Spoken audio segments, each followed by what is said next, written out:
So tell us where we are.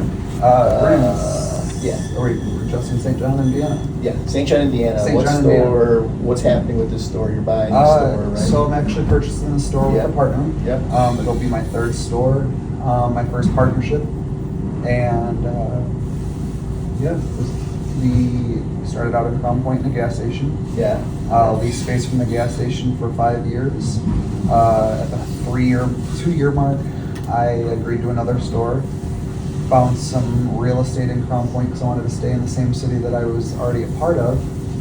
And I found some real estate and made an offer. We're able to expand into Crown Point to a second location.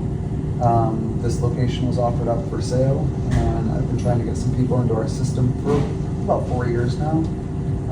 At the time, 4 years ago. As a partnership. As a partnership, Yeah. right? And 4 years ago, they still had a young family. And now the time is, their family has grown, and it's the right time for them to get their foot in the door. Cool. And tell me your background. So are you originally from Crown Point? I'm originally from Crown Yeah. Point. And then what did you do pre-BIGGBY? So I'm a chef by trade. I took fine dining for about 6 years. I left the kitchen and I started driving a semi-truck because when you learn to serve people in a kitchen, that is day and night. Nights, weekends, holidays, that's when you are truly serving people, and it takes a lot of time away from your family and friends. Yeah. And for me, as much as I loved serving people, I realized, man, from 20 to 30 years old, I have no family, friends, holidays, pictures, or anything. And well, it was, you get that big boy job and you give time up a different way. Mm-hmm. And for 3 years, I drove a truck, and it was just, how can I educate myself on business? How can I learn how to do my own thing? Because I was just tired of being with somebody else. Well, you're following somebody else's vision, and there goes yours out the window. Yeah. Well, to meet my goals, I knew I was going to do a food truck, and I had my menu written. I had the financing looking into trucks, what we're going for, and then COVID happened. So during COVID, it was coffee or alcohol that they deemed essential. So I looked, I looked into coffee because I didn't want people standing behind a liquor counter. That was silly. Right. So I found BIGGBY and I found scooters.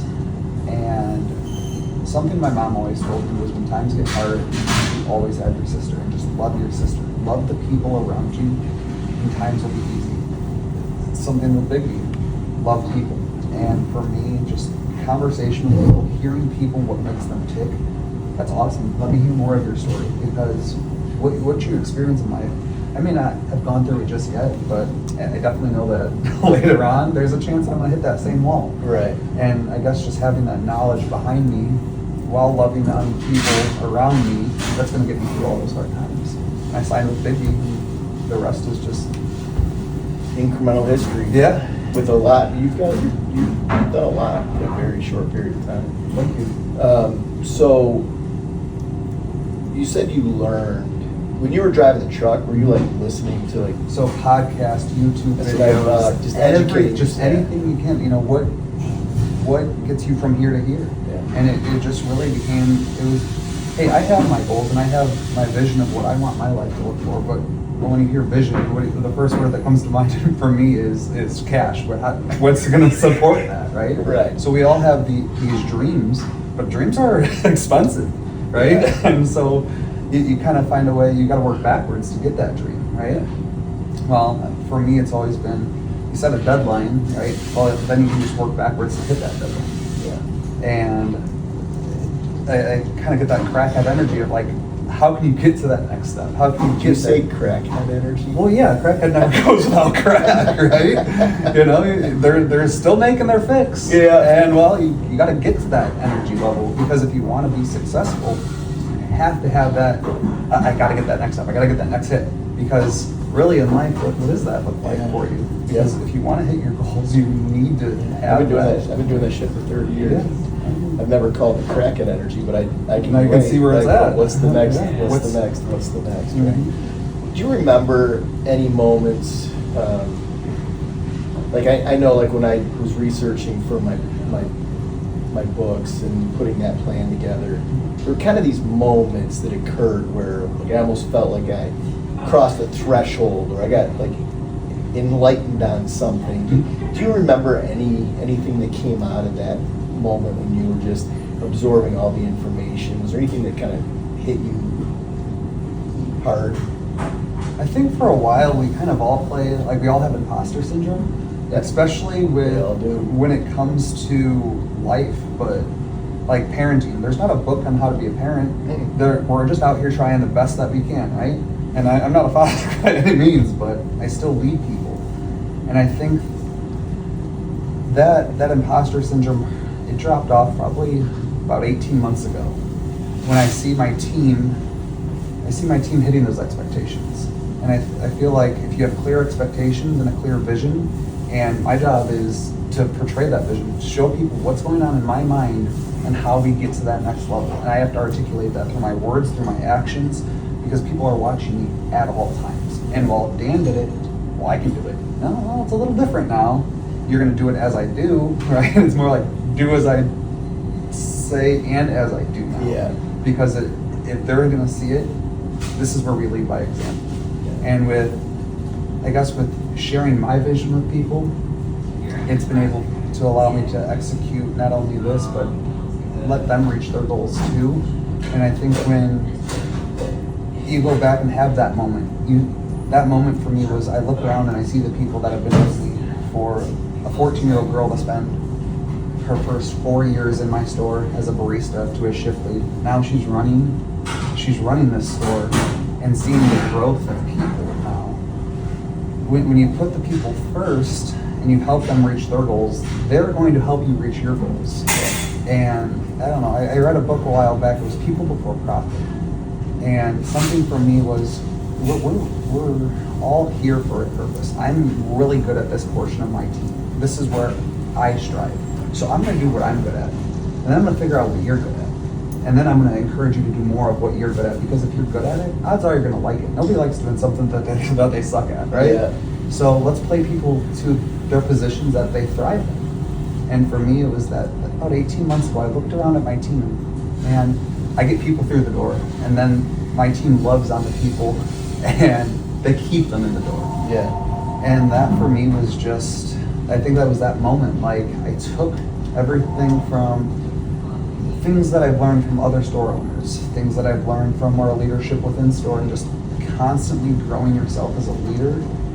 The moment we stop learning in leadership is when we start failing, because I think it's such a responsibility to see the people around us, just they're growing, right? And we're not stagnant, because we're constantly growing our minds and new ways to innovate to get people excited.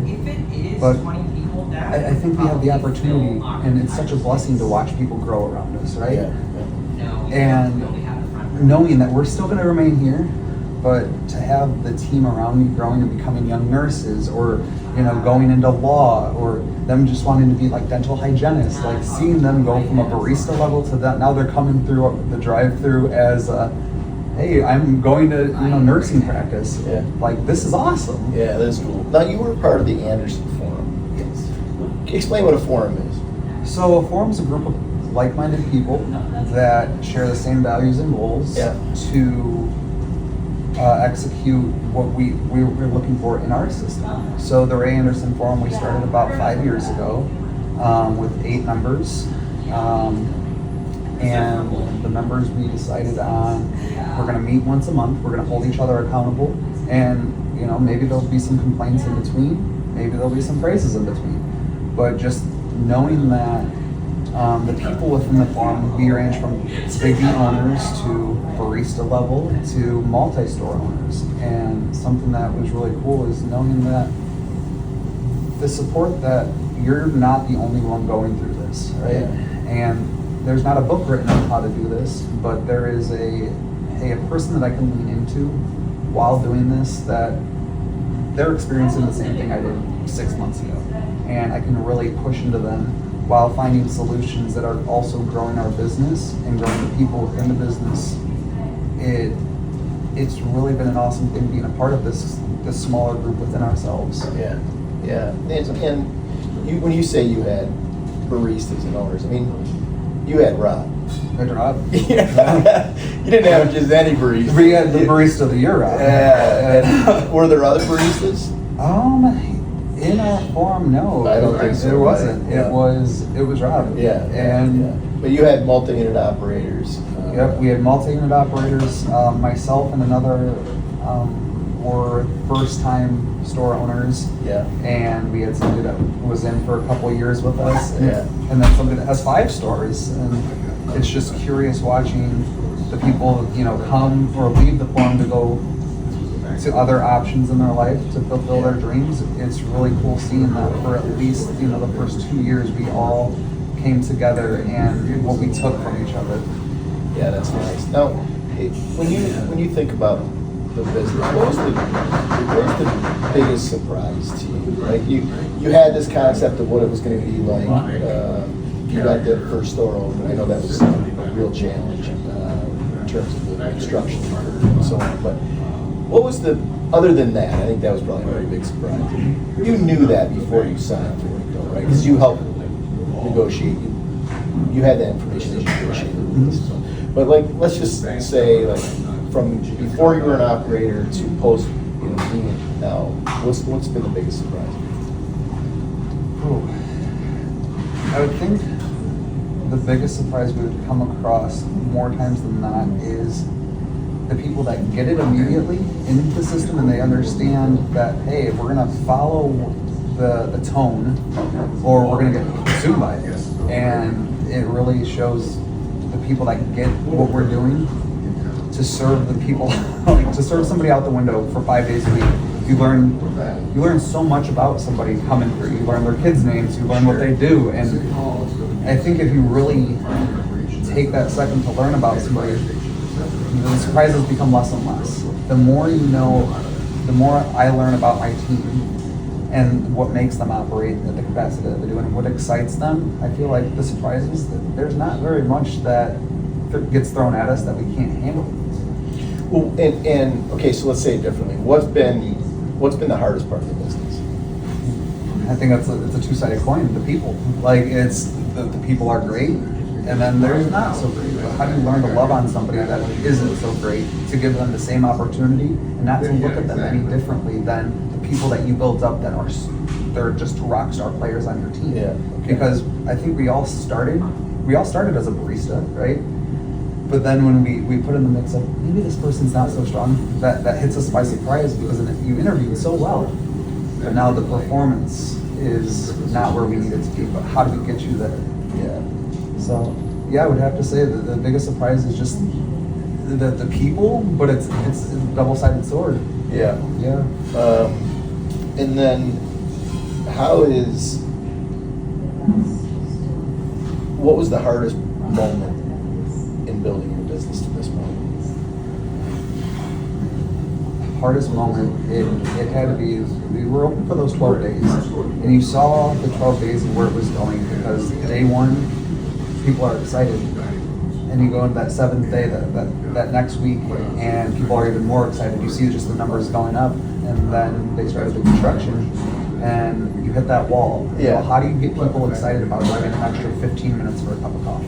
Yeah. When it's only across the street, but they can't get by because the road closed. Right. So just the background on that is you bought your first location, you had it open for 12 days, and then they shut the road down. right, And they said it was going to be 6 months, and it ended up being 9 months. about 10 months, yeah. Yeah. You knew that going in, though, right?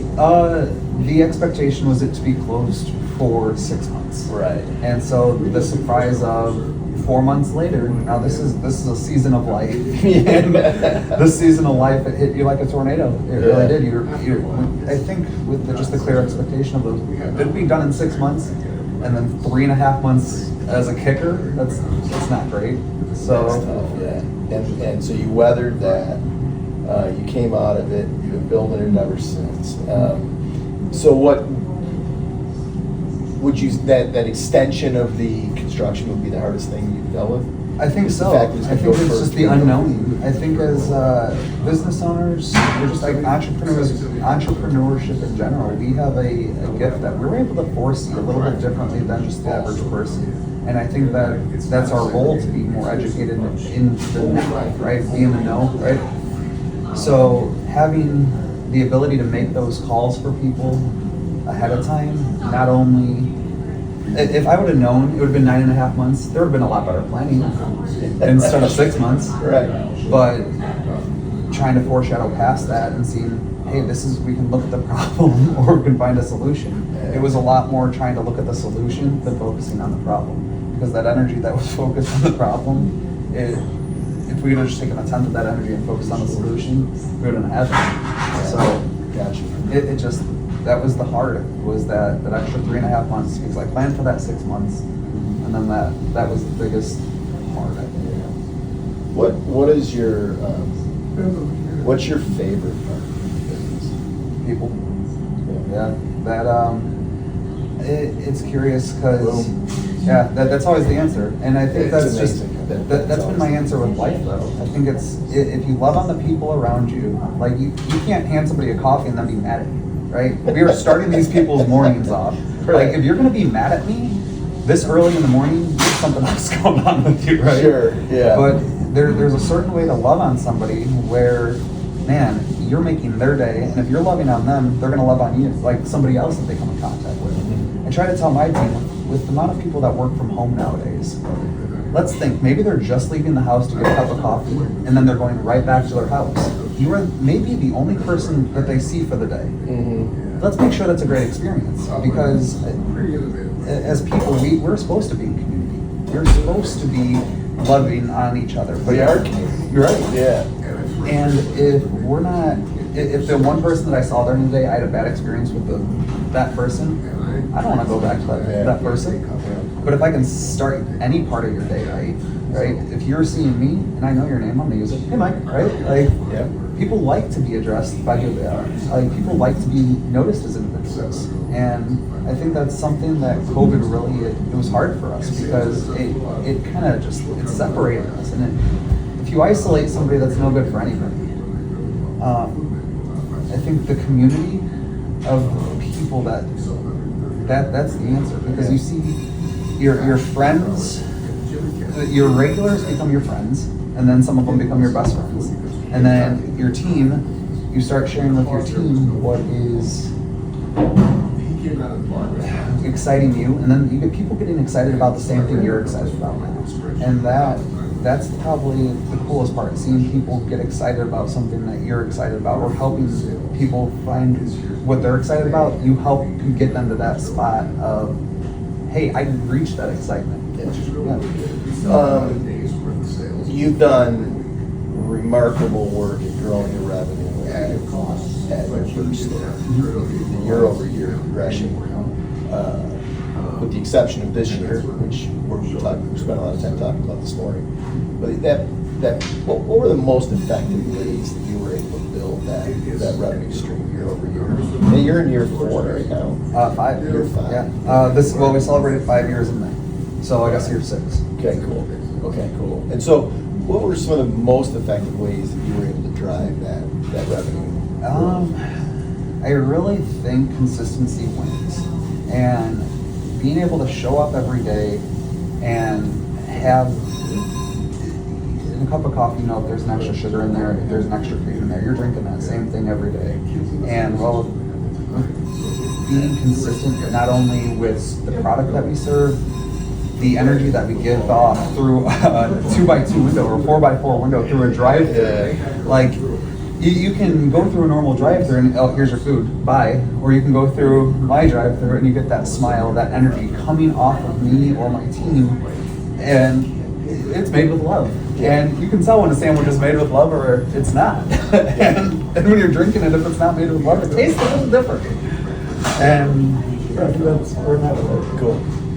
Consistency of both experience and that's what I heard. Well, yes, absolutely. The Customer product has to be experience. consistent. Experience. Yep, it has to be consistent. Because it Consistently awesome. Yeah. Consistently, like, the energy is exciting. coming The energy through. is coming through not only me giving it to you, but it's coming through me giving it to you. Like, Right. that's really just it. Yeah, no,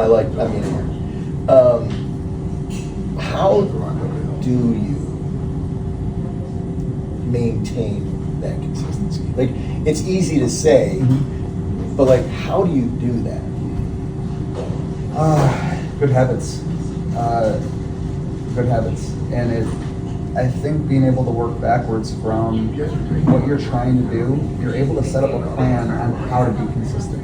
Because, I mean, we schedule everything in life to go to work, to going to the doctor, but I feel like if we're not scheduling for us, we can't pour from an empty cup. And I think with making sure we're watering where we're at, right? Not only other people, but ourselves. Being consistent isn't hard. It's trying to create the environment to be consistent. So if you wake up every morning and the gym's right in front of you, you're gonna go to the gym. You wake up every morning and you know that you have it scheduled to go to work. Well, I'm gonna show up. I want this to be a happy place for you, right? If you control the environment where you can be consistent, the rest is really just, it's a lot easier because I believe we are what we consume. We have one body, so let's put good things into it. Beer, coffee, whatever you need, right? What we listen to, what we watch, we are what we consume. So let's make sure we're taking care of ourselves. And the rest is, well, if I put good in, good's gonna come out. And I think that helps with not only consistency and habit, but I don't see anybody going to the gym, coming out of the gym unhappy or unhealthy. So I think really controlling our environment makes the consistency just easy. So I show up every day happy, and that's my job as a leader, to be the energy in the room. Yep. Or if, hey, my team's all over the place crazy, it's my job to reel them in. So playing my position on this team, it really is, hey, how do I show up every day? I'm gonna show up happy, silly, excited to be here, because if I'm leading by that example of I'm gonna show up happy, and I'm checking everything out the door, well, my team knows I'm going to be there showing up happy. And then maybe if I'm having an off day, they're going to look at me, Dan, what's wrong?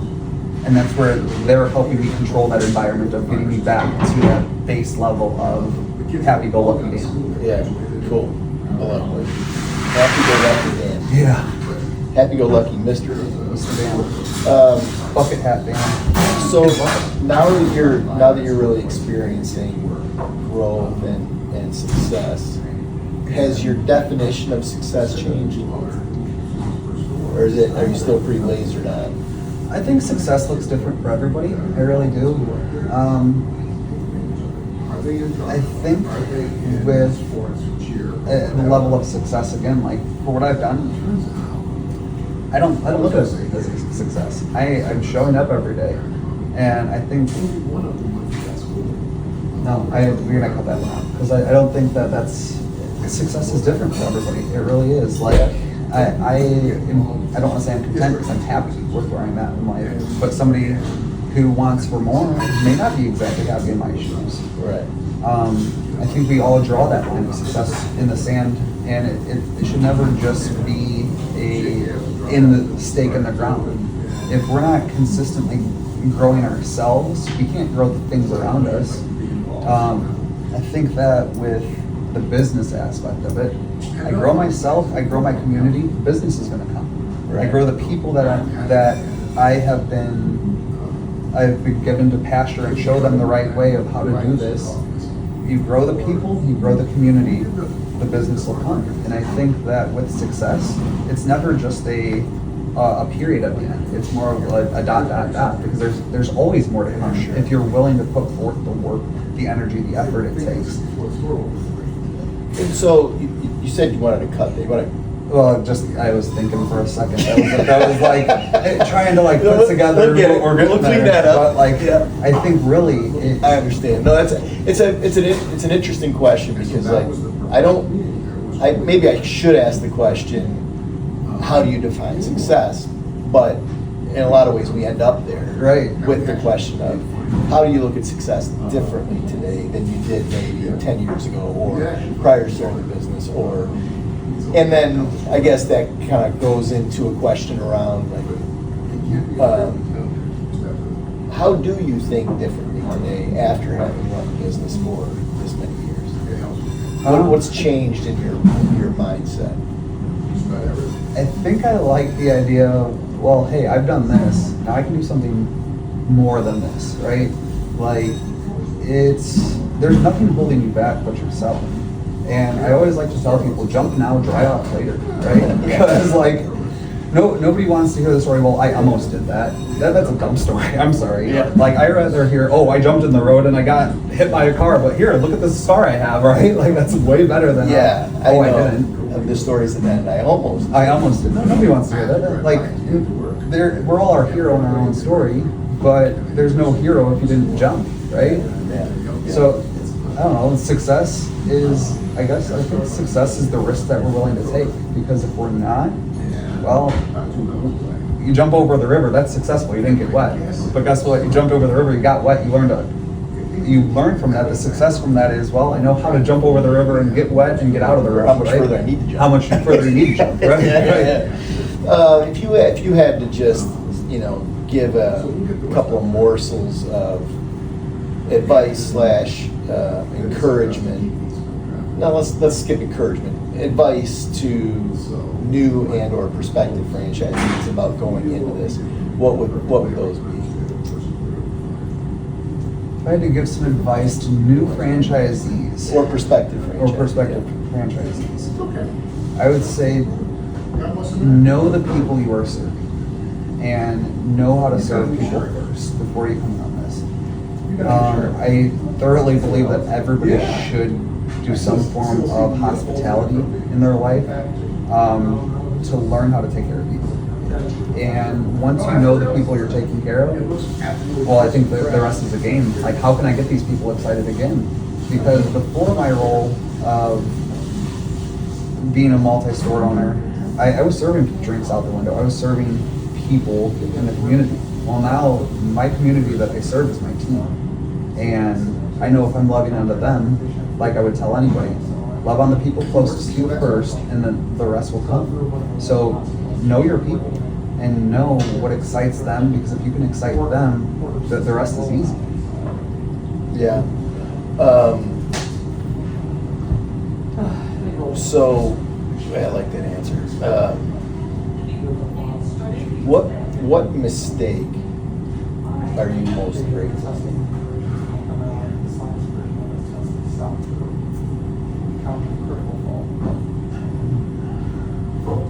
I think about that. Come back. Yeah, I'll give you one for like from my career professionally. We ended up we got put in default by our bank. This would have been 2002 maybe, 2003. So it was a while ago. But we got put in default by the banker, and when you get put in default, the whole world changes, right? So they take all your cash, they raise your interest rate, payment goes way up. They actually take all the revenue proceeds from the business in an account on the side. That mistake in learning what default felt like really truly taught me essentially the power of a bank, right? And then to really respect and understand the rules. And so since that day, for the last 24 years, so 3 years, I've had a different relationship with bankers and a different understanding and respect for them. So that's an example. The mistake was we ran the business outside of the confines of the covenants of the debt agreement. Okay. And they put us in default. That was the mistake. But that led to a whole bunch of learning about what a default really means, and then the power of bankers and so on. So maybe the answer would be the biggest mistake. In the process of doing a second store, I had an offer on a property, and I think the biggest mistake was when the property owners, they asked for more money to hold the property. I didn't do the research in how fast the municipality was moving to approve the deal on said property, and the diligence of being able to rely on, and I hate this answer for this, but it's the city and the state weren't very much helped with moving the project along. And last year I took a significant loss on Oh, you didn't end up getting that? I didn't get that. So that's not the one you're working on? No, I Oh. took a loss. So Crown Point has two exits. One at the current stores on, Yeah. and on 231. I made an offer on a property, an acre and a half, to put a store on. Well, the owners of the property, they were getting anxious that why isn't anything moving forward? Why isn't anything moving forward? And it was strictly because the state was not moving forward with the deal. So we lost $70,000 in that deal with going for due diligence, having architects draw up a plan. This is the way that submitting the plan, sending ideas down to state. That was probably the hardest part about this, is knowing Well, that's a that. pretty big hit. Well, it's the education that you get behind that. So now I know, well, I gotta get three. Now you know. Now you know. Like, some people spend 70,000 on college. I spent 70,000 on how not to build 50. Right. And yeah, that I hurt. understand. Yeah. And now you know. It's actually sub-brand of question. What is it now you know? What is it now that I know? Yeah, right. Like, what's the thing? Like, Yeah. yours is the. Yeah, that process can be agonizing. And yeah, if you haven't been through it a number of times, you know. Yeah. I'm sorry that happened. No, I mean, here's the thing: the risk of business, right? And it's, you want to take that risk on yourself. And like I told you, jump. You know what? At this point, we're all trading paper. We're never to see it. So, Yeah, right. you know what? A lot of, what are they going to take? Right? At the end of the day, this is all borrowed, and it's not mine, not yours. Right. Fast forward. Yeah, I like that. I like that. I had a tree land behind my house with these storms, and it caught my gutter by this much. And I kid you not, God, just keep this house safe. Nice. It hit my gutter. Really? A tree this big around. It missed you, but it missed your house. Missed me, but it hit the house this much. No damage done. This is all borrowed. This is all borrowed. All right, so if you could go back and replay one moment in your business, You want to do BIGGBY Best? in hindsight, and replay it, what moment would you replay? Yes, the medium dark is our number one. I think it was the moment the road the road opened. It was a scene. Oh man, we went from doing maybe 10 cups an hour, maybe 17 cups a day, 20 cups a day. So that first hour, we were doing 20, 30 cups an hour now. Yeah. And comparatively to that 30 cups for a whole day. Yeah. Man, I don't know necessarily if it was like a relief, but weight off your shoulders. Like, I made the right choice. I jumped, and I was wet for a long time, but this is where I start drying off. And this is where we start really, that moment is just like, just off my shoulders, and this is what we're supposed to be. Yeah. Because 9.5 months, we waited, and how are we keeping the lights on? How are we gonna do this? Just keep on pushing. Like, I can imagine that is remarkable. you give up. Who are you giving up on? Yourself. And for me, failure wasn't an option. I did not want to be in every restaurant that opened in the first year we're closing down. So, fail? No, I don't want to do that, because you know what? You're never failing, right? We basically say fail forward, right? Like, what do you get out of this? Because you could look at it as you lost, or you could look at all the information that you gained. And I really think that moment when that road opened, it was just like, yes, cool, yes. Thank you for doing this. Yeah, I appreciate it. Well, You haven't signed this yet, right? That's where I'm talking about. You There we gotta go. sign, Yeah. you just, all you do is you just sign it, Yeah. and then Melissa will take care of everything else. All right. Yeah, I'm good. But anyway, thanks for doing that, I appreciate it. Absolutely, thanks. Good. Yeah.